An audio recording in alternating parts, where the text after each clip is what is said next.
From Tidal Health Group, this is Health Impressions, where we break down healthcare marketing strategies for consumer brands with industry experts. I'm your host, Brian Cush.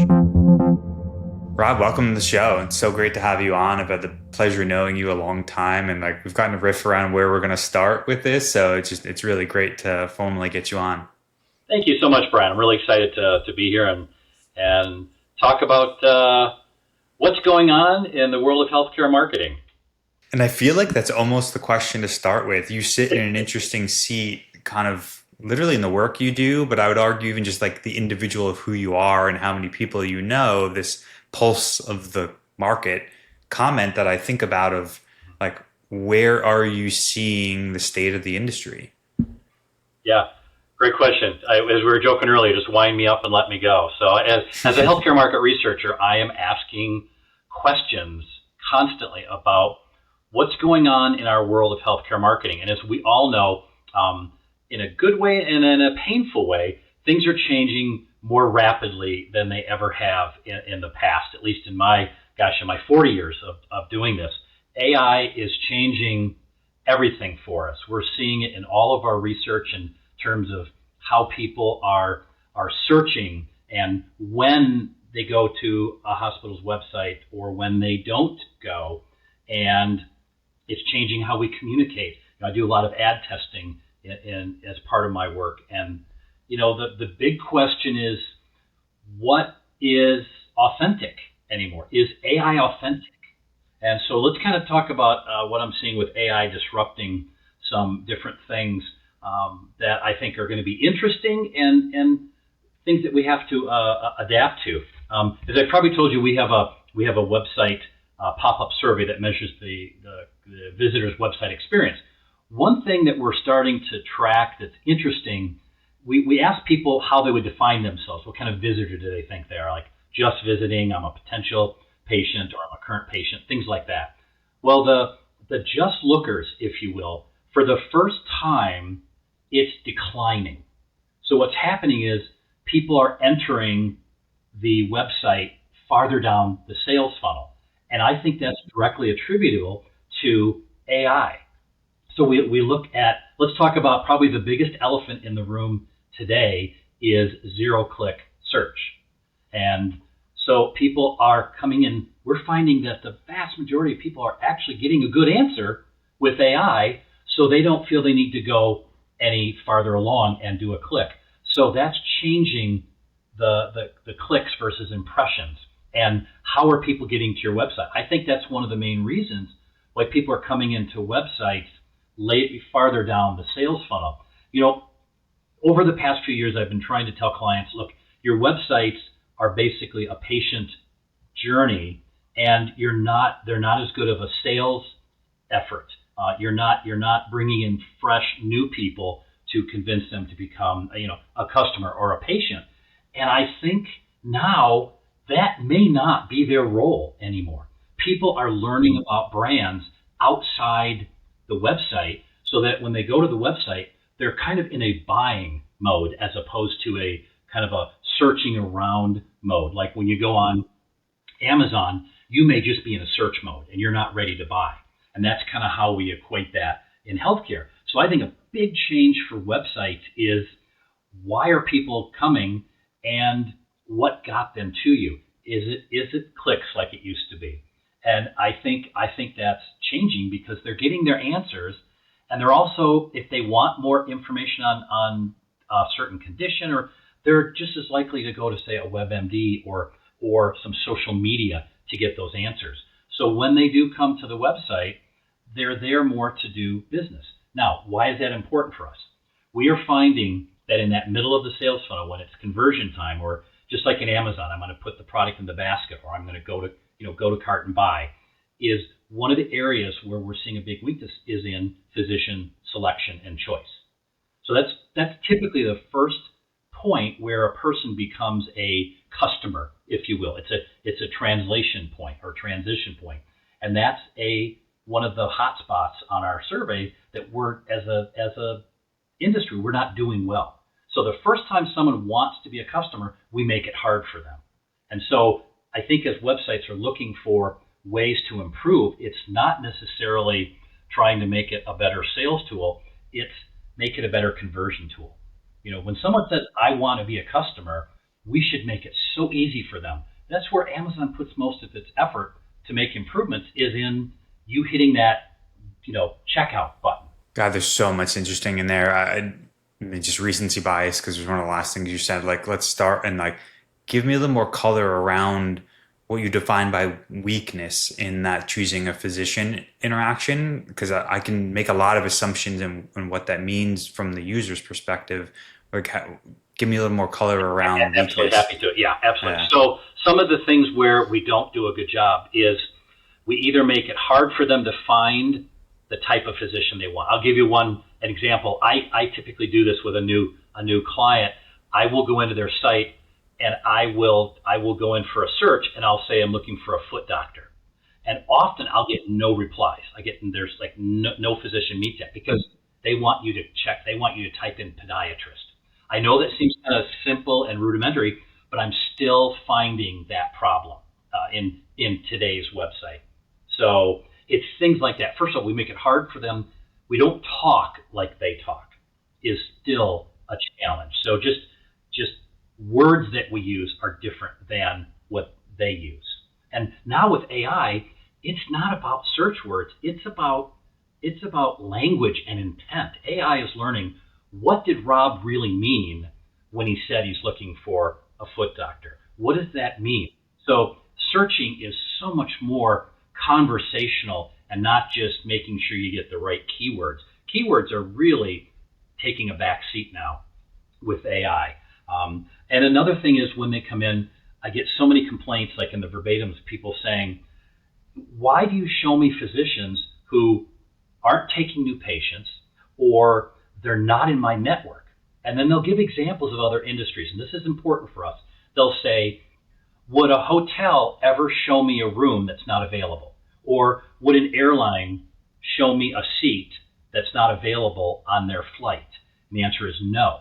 Then they're saying, so why are you teasing me by showing physicians that I can't access, because they're either not taking new patients, or they're not in my insurance network, or what have you. So they feel like our responses to them are not very smart, that we're just kind of throwing out, and we're not, what it equates to is we're not listening to them. So that's a big challenge. People want to be heard. Strong brands really listen and respond, whether it's technically, and it's AI doing it, or it's human to human. People don't feel that we are listening, that the industry is listening to them, and that's a downward spiral for brands. Yeah, it's funny. You're wholeheartedly preaching to the choir. So I know, and I feel bad talking. Yeah. I know a lot of healthcare marketers are listening to this, and I know they get it. And that's the challenge we face, is so many challenges are operational based. Marketers, their job is to create consumer demand. They're there to create interest in the brand. Then it's like a relay team. Marketing can run the best lap ever, and they hand the baton off to operations. If operations drops the baton, the whole team loses. And so marketing really has to work closely with operations, more than they've ever had to in the past, to make sure that they're living the promises that marketing does such a great job, messaging.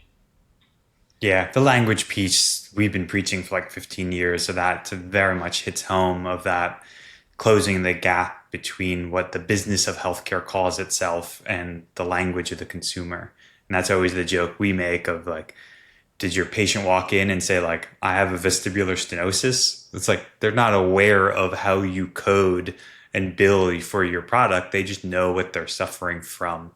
And that language side for sure. And to your point, I think it's just getting exemplified even more because we're not in this transactional keyword world anymore. It's all these kind of thematic and personalized conversations. So it's just so interesting to see that you have these large scale buckets of data that can start to see this kind of upstream informational volume drop, that they're informing themselves now, it sounds like, before even coming to your website and your brand. Brian, isn't this ironic? It's taking AI to have a more conversation at the consumer's level than the actual human beings. So it's AI is teaching us a lesson on how to speak with people. The irony in that is unbelievable. Yeah, I could derail this call really quickly, but I think there was even some AMA research studies around that came out. They said that they had like a higher EQ and kind of sentiment when speaking to an AI agent versus a provider directly. Well, look at the research it's on where people are actually developing emotional feelings like love for their AI or their AI assistant. So, I mean, look at robots being created that are AI, and it's like a human-sized doll, but it's based on AI. I mean, they've made so many movies where they all end up being murderers, but in real life, you are seeing AI robots. So things that are in dystopian, futuristic movies are coming true now, and so we can't, as human marketers, we can't let artificial intelligence be more compassionate and emotionally bond better than we do. You touched upon a word earlier on I'd love to dig into as well. You said the word authentic, that it sounded like you said the consumers are kind of questioning, like where are you seeing that question or where are you inferring that question? Right. Well, as we write advertising copy and we put it through AI, I've seen commercials. There's one for hunger where there's this young girl, and the first time I saw it, I'm like, oh, okay, that's a real human. She said, I am an AI created composite of what hunger looks like.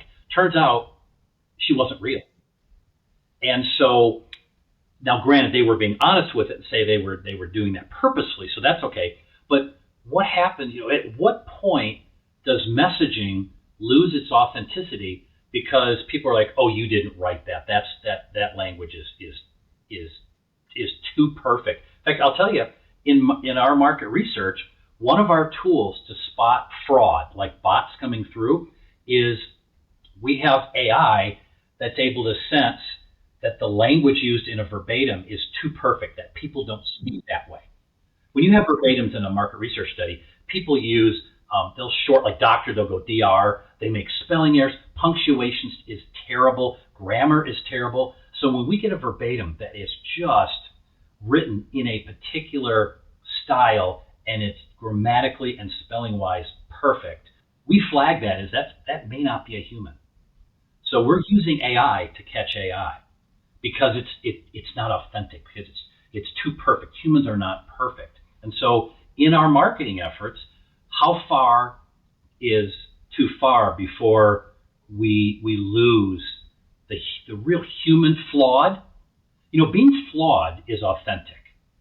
And being perfect is not authentic. So we have to ask ourselves, how far are we going to go using AI to create messages when consumers want authenticity? They want genuineness. They want you to be who you are as a brand and stand for something. But if you're standing for something that AI created for you, is it authentic? We're still very early in the stages now, so AI is still a shiny object, and so we're all enamored by it. So everybody's using it to do everything. In fact, many times they're overusing AI. So I hope we settle into when is it a good fit and when is it not a good fit. I don't think we're at that balance yet. Yeah, and that's a fair point. And I'd almost say, like, if we could somehow put the lens of AI alone or on the side at the moment, where people are accessing information is dramatically shifting. And using your data point, this kind of upstream informational category is dropping on your website. Like, how do you start to think about then what is brand's role play and how is it shift in that search or that search journey? Yeah, well, if you think about it, if you do a Google search and you turn on the AI mode, then you've got this detailed answer. So AI has gone out and it's looked at websites that it thinks have the best answer for you, not who has paid to be farther up. So in a way, AI is the great democratizer, not the great monetizer for information. So what's happening is I talk to friends who are in the digital and content space. What they're saying is, at least right now, because Google hasn't figured out a way to monetize a zero click, because if you don't click on anything, who gets money? Nobody gets paid, right? Or no one is paying for that. But what it means is the content they're finding, AI has become the judge of what is good information. So what my colleagues in content management are saying is, it's actually, for now, it's a good thing, because it's making brands really focus on giving good content, not just trying to line up with keywords that will trigger. To me, that's actually not very authentic. If you're just, it's like with job searches nowadays, kids aren't writing a really thoughtful resume. They're writing a resume that will have keywords that will get them into the queue. And so I don't think that you're playing to how you're being held accountable. So brands are being held accountable in their content to clicks, not what is honest, authentic, useful information, putting the patient first, not the clicks first. And so for now, the great equalizer is AI. It's picking what sites it thinks are doing the best job to answer that question without who paid for that. So this can be interesting to see how that plays out over time. But I like that, because I think good content should win. And the problem is, all of these, like a Google, they got to figure out how to monetize that. And so, for me, in my perfect world, I'd rather have Google charge everybody an annual membership and then make it so there is no clicking. It's just who's doing the best job. Now, as a guy who loves, I've got a background in advertising. I love to test ads. I'm always like, what ads resonate better? And, we have over-rotated on performance marketing.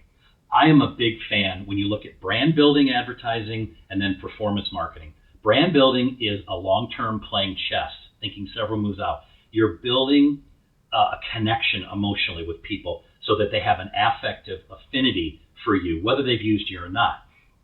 Then that will help make it easier for you to go out with performance marketing, which is more call to action, where you're basically asking for business. What we're doing is we've over-rotated, and we're doing so much performance marketing, we're not doing enough brand building. So we're seeing performance marketing, it's not giving us the results that we want. I use the analogy, no one would ever ask someone to marry them on the first date. You can't ask for the clothes before you've built a relationship. And I'll tell you who we learned this from, and we should have learned this from. I'm from Detroit, so the automobile industry, they ruined their brand by telling people, don't buy a car unless we give you money off. So, it's funny, cars were doing kind of performance marketing, or more what I call to action marketing. They were doing it before it was a cool thing. And it destroyed their brand, because people don't care about the brand, they care about how much money they're going to save. And it really hurt them. And they're still paying for it. So we should learn from that. The ratio that all the research I read about advertising worldwide that's been done is 60-40. 60% brand building, 40% performance or call to action, if you will. I think we're like 10-90. We have so over-rotated. It has a place, but as my mom used to say, even too many green beans is bad for you. Life is about balance. And I think we're out of balance when it comes to brand building versus performance marketing. But I understand why. There's so much pressure to get people using our products and service lines right now. So we're playing checkers and not chess, because CFOs and COOs and CEOs, they're pressuring, they want results now. That's so short-sighted.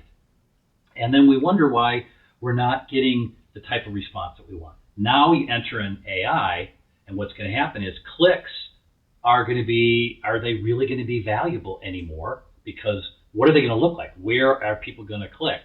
And now it's going back to impressions. I think, and this is where Rob goes out on a limb and has his predictions, I think we might see a renaissance of more impressions and brand building. And we're going to focus on content for what's really relevant to people. And then we're going to do more brand building. That's where I would like to see us. I think that's a long-term, smarter play, but I understand the pressures for short-term. It's easy for me to sit here and pontificate. I don't have to, be at a particular health system and have the CEO call me in. So I'm saying that to everybody watching this. I understand what you're going through. I'm just trying to tell you what I'm seeing and what I think, the future is going to look like. Yeah, it's funny. You kind of went out there with your prediction, but I'd be curious for you to almost like push back on this thesis that I'm going to lay out of. Okay. I agree with you wholeheartedly. Like in an aggregate, there's an overabundance on the performance side, and just psychologically, we're all kind of attracted to this short term. Like I can win within a 30-day window. Like Google Ads is the end all be all with metrics. And if we need to shift more towards brand, my concern is that the shift at this moment in time, the shift towards brand is now even more complex. And I'll give really specific in that AI overview, it's referencing often 3, 5, 7, 10 sources in aggregate. So I read that scenario that you have to now own your brand narrative in a larger volume and just complexity of spaces and moments. So I'd be curious your thought on just like, if you want to shift towards brand, like how do we begin to tackle that when it's not now just like your website, this singular source and this complexity of sources that an AI is pulling from? Well, I'll tell you, as a brand guy and a real proponent for branding, strong brands are true to themselves and they have their swim lane. We are this brand. This is what we stand for. We're not going to veer off that. We're going to be consistent over time. We are going to own our brand character, our brand tone, our brand messaging. I think AI is looking for consistency. So if you're hitting in the right lane and you stay there, AI is going to start picking up on, once it sees you for content, then it's going to start seeing you because you're not all over and having inconsistent. That's one thing we do in healthcare is, unfortunately, I call it branding ADD. We do one thing for one ad, then we switch it up. You can look at the different ads from the same brand, and they don't always have a tight brand character. Like a McDonald's ad. You can look at McDonald's ads over the past 10 years. There's nobody that's saying, gosh, I don't know who that was. Their brand positioning is so clear. It's so consistent. The tone, the character, it doesn't vary. Nike ads are the same way. That's why they're such dominant brands. We are really struggling right now in healthcare with what I call death by vanilla. What I'm finding in my brand research is more and more people are saying, there's really no difference between these brands other than where they're located. Can my doctor admit there? And are they in my insurance network? That's why I'm calling it death by vanilla. So we aren't giving people meaningfully differentiating reasons to pick us over someone else other than market factors, convenience, network, and doctor admits there. Those are table stakes. Those should not be brand differentiators. So if there's ever been a time where we need to come back hard on brand building in healthcare, I think it's right now. And I just because there's many more places where it's going to show up, it actually makes having all of your content go through your brand lens. I think that's now more than ever. I think it will make you more visible, not less visible. That's so interesting. I read that as almost this like self-sabotage in the industry, that you're positioning yourself transactionally to the market, so then people don't even know what your difference is. And like, we love this word authority, we kind of own. And I'm listening to you going, there's such an opportunity for healthcare brands to just really know what they are an authority in and position that into their brand now, because we haven't been. Yeah, and I would say even more than authority is what is their true authentic self? What is their true north? What do we stand for? And is that meaningfully differentiating to our audience? And part of that is that authentic self is people see you as, everything they do is within that what they've said they stand for. It gets expressed everywhere. We want to say we're a health system, but it was interesting, just to digress here a second. I started doing system research back in the mid-90s. And what I found nationally, the two things consumers wanted for a system to have any value to them was, I want a single bill and I want the left hand to know what the right hand's doing. Those are the top two things. 35 years later, we don't do either very well. We still can't do a single bill. And half the time when they go into one of our locations and they go to a next one, they're not expected. They're like, oh, who sent you here? Oh, Dr. Smith, he never sends over the, you know what I mean? So we don't act like we're one family. And so we wonder why people don't appreciate, health systems. It's because we do a lousy job really being one. And especially with all the mergers and acquisitions going on now, M&A is making that even more complex, because you once were competitors and now you're not the Brady Bunch. Now you're coming together and you have different systems, different styles. Everyone's fighting for their job. And so it makes you even less systemy to patients. Yeah, it's funny just to follow your sidebar even more. It was a couple dozen conversations ago. We were speaking to a woman that helped advise to a technology that just simplified billing. All they did was exactly that, was how do we synthesize all your billing paperwork into one communication to that patient and then make it easy for them to pay. Like, shockingly how massive that company is just trying to solve that pain point alone. Well, again, I love how sometimes we digress, but this is important. Yeah. So in my research, I am always asking in my national NCIS studies, I call them the trouble bookend children. And it's upfront pricing and back-end billing. So if we don't fix those two things, everything we're doing in terms of the patient experience during the experience is going to go for naught. We're going to lose their trust. Here's what I mean by that. Upfront, people are more likely price shopping than they ever have, because since COVID, people are afraid of their finances. We're not in a comfortable time right now financially. I see I watch the finance shows on TV and they're like, we have the highest debt that anyone's ever been in per person in the country. And that's got to make you uncomfortable. So more and more people are price shopping. Here's what we do that's losing trust even before they use us. Say I need to get an MRI, and I call and they say, well, if you go to our hospital, and I can't remember, I'll make a number up. It's $1,400 for the MRI at our hospital. But if you go to one of our outpatient centers, it's $800. That drives people nuts. They're like, what are you pulling on me? You're the same brand, but I have to pay more at the hospital. And then we give them the excuse. Here's the worst things you can say to a patient, but we do it all the time. You have to understand, at the hospital, it's more expensive because of this.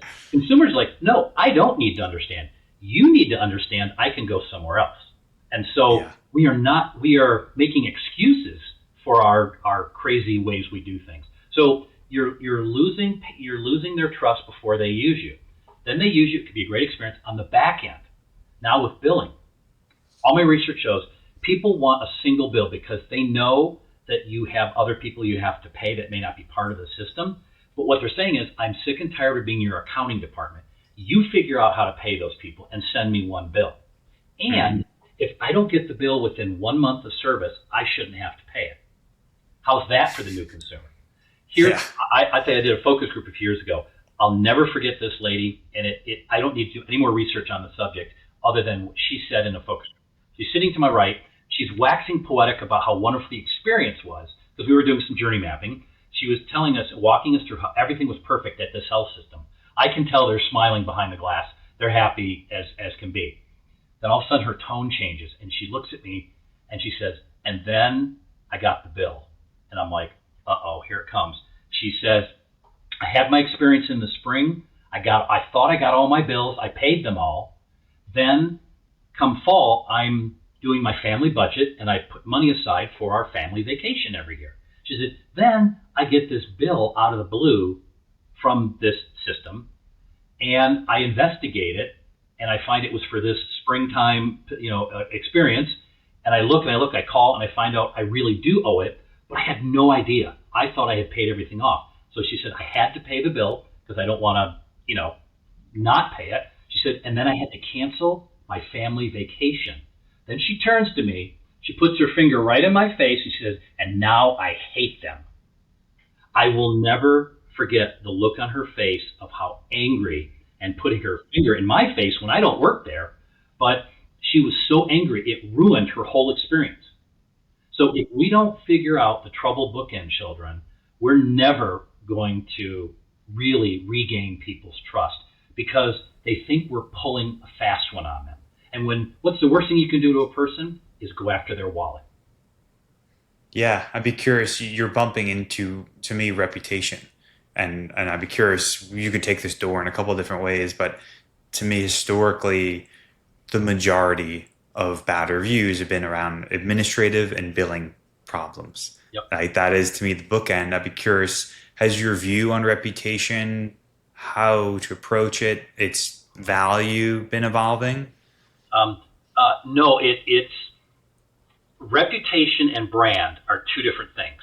Some of my clients, their leaders think they're the same thing, and they're not. Reputation is separate and has nothing to do with brand. It has to do with what kind of company are you? Are you known for being honest and do what you say you're going to do, and you're doing the right things? It's you can Starbucks can have a good reputation for being a good place to work, and they care about the environment, things like that. That has nothing to do with their brand positioning against the competition. So reputation is critical because you can't have a strong brand if you have a bad reputation. Reputation is just about who you are as an organization. Brand is how you differentiate yourself to make people want to use you and keep using you. So it's really important we separate those two concepts out. And we are paying lip service by doing online, digital reputation management, which is important because how people talk about us creates our reputation. Maybe I'll dig in more now as my own false labeling of, I hear patient review, I think is maybe the word I was more thinking of. Mm-hmm. Is that angry person is going to go shout that somewhere now too online. Where are you seeing reviews within kind of the digital landscape, and is that evolving at the moment? Oh, yeah. Thank you. Yeah. So here's another where Rob sometimes gets himself in trouble, but I just call him as I see him based on my numbers. So the days of professional experts where everyone listens to them is going away. We don't listen to having that newscaster that was on NBC or ABC or CBS, that's where you got your news and you trusted them, or certain publications, you trusted them, the Good Housekeeping seal of approval, and now we have US News or JD Power. Those expert sources, people don't trust anymore like they used to. Who do they trust as the expert? It's online, it's influencers, it's patients who give reviews. Today, people care more about what people like them have to say about a healthcare brand rather than what some award that you've gotten. Most people think, how much did you pay for that? So there is no credibility because it's viewed as you're bragging. Oh, we're ranked number 1 in US News. Consumers are like, who cares? I didn't give you that ranking, so it's invalid to me, and you probably bought it anyway. So I think in 5 to 7 years, US News probably will be gone. In a focus group a few years ago, a youngster I was in my focus group we were talking about US News. He goes, yeah, I think that's the magazine my dad used to read. So I call that Death by Buick. So that US News is absolutely waning and I think going away. What's on the rise? All my research, no matter how I ask the question, it's across all my studies, it's about patient reviews. So don't spend money on buying the badge and advertising it because you're seen as bragging about yourself. That is not authentic. If people trust you and think you're good, it's up to them to tell you. But if you talk about it, here's a fun analogy. Do you think Tom Hanks ever goes out and brags about what a great actor or person he is? No. When people tell him how wonderful he is noticeably shy and humble about it and grateful, because trust and reputation, it is given to you by people. You have to earn it. You don't talk about it. And so these awards are seen as saying, oh, look how wonderful we are. No, people are like, no, I'll tell you if you're wonderful. And how do they do that? In their reviews. So I would spend my money on making sure that I'm engaging and managing my online patient reviews, because that's what people are looking to today.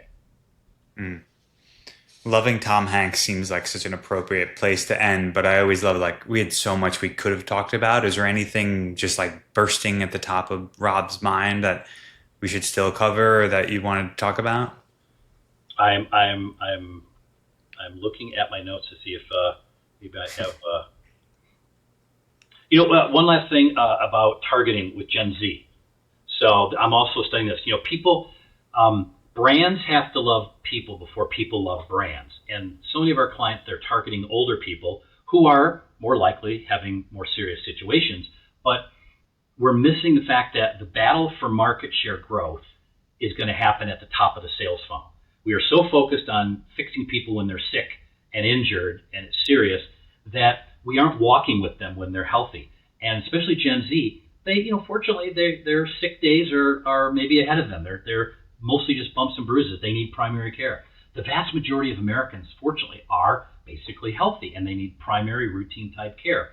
If we don't bond with them at the top of the sales funnel, we are not going to get them at the bottom of the sales funnel, because all my physician work is showing that physicians are telling me in all my studies that, look, over the next 5 to 7 years, it's going to become almost impossible for me to refer outside my brand family. I'm getting so much pressure to stop the leakage. And I mean, we all, as systems, your job is to keep your physicians loyal. And why not? You want all the business to stay. So if everybody's successful at that, there's not going to be much outflow. It's going to be the exception to the rule. And so if you're relying on more of a B2B strategy with referrals because you want to be a destination hospital for tertiary and quaternary care, you're going to find yourself in a world of hurt market share wise in the coming years and decades.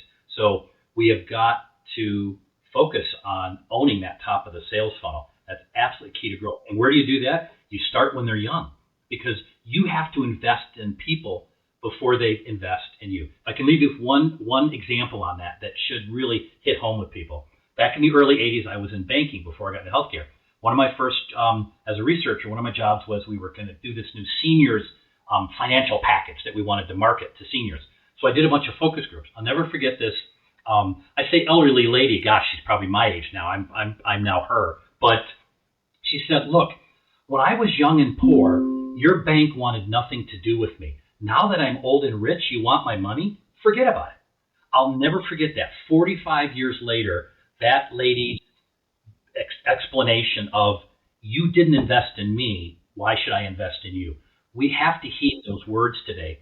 We have to play chess and not checkers. It's about lifetime customer value. It's not about short-term P&L. We don't change the way we look at investing long-term, then we're just chasing short-term, and that's a fool's errand. Yeah, you trigger so many associations in my head. I think you really like a colleague is a physician, Jay Parkinson, we've spoke to and actually co-hosted with me in a couple episodes, that he built one of the most kind of one of the first virtual primary care platforms. And he's been preaching, I think, what you just said for decades, of this, like, how do you invest and own the beginning of the episode of care? Right. And this was remote primary care before anyone even knew what remote primary care was. So how do I make it as easy to get access to care as possible, but then carry and be the partner with that person when it becomes more invasive and further down the episode of care? And that was 20 years ago, 25 years ago. Yeah, and it's even more true now. Yeah. So I really appreciate the time, as always. I know you got a lot going on in your life personally too. So is there, like, you have so much knowledge and expertise, is there a better way for people to engage and kind of stay in your ecosystem with you online? Oh yeah, I'd appreciate it. Well, obviously you can follow me on LinkedIn, but also if you just go to our website, we put all of our research under our knowledge center. So as I said, I every year I do what we call an NCIS, National Consumer Insight Study. And this year we focused on PEDS. So it was all about how parents make decisions for their children's healthcare. And a lot of it is digital. Where do they go online? How are they doing searching? Things like that. So if you just go to www.kleinandpartners.com. So it's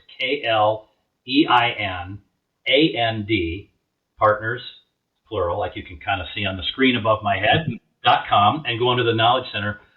It's free to download. This is kind of, I do these studies every year as my gift to give back, say thanks for 20 wonderful years that I've had with working with friends. And so download it. And if you have any questions on it, I'm happy to chat. And also the 2024 study was with adults. So that I think that information is still relevant. Cool. I'll be going there. I'm that parent in that toddler pediatric decision phase at the moment, so I'm just super curious. Parents will go to bat for their kids more. They'll put up more for themselves. We'll put up with kind of indignities for our own healthcare, but I tell you, their children, you better be spot on with the kids. I can validate that for sure. I appreciate it, Rob. It's always so great to talk to you, and I'm sure we'll be talking again soon. Awesome. Thanks, Brian. Good to see you, my friend. Thanks for listening to Health Impressions. Subscribe on your favorite podcast platform so you never miss an episode. Leave a review to help us improve and connect with us on social media. Keep exploring, learning, and pushing boundaries. Tune in again soon.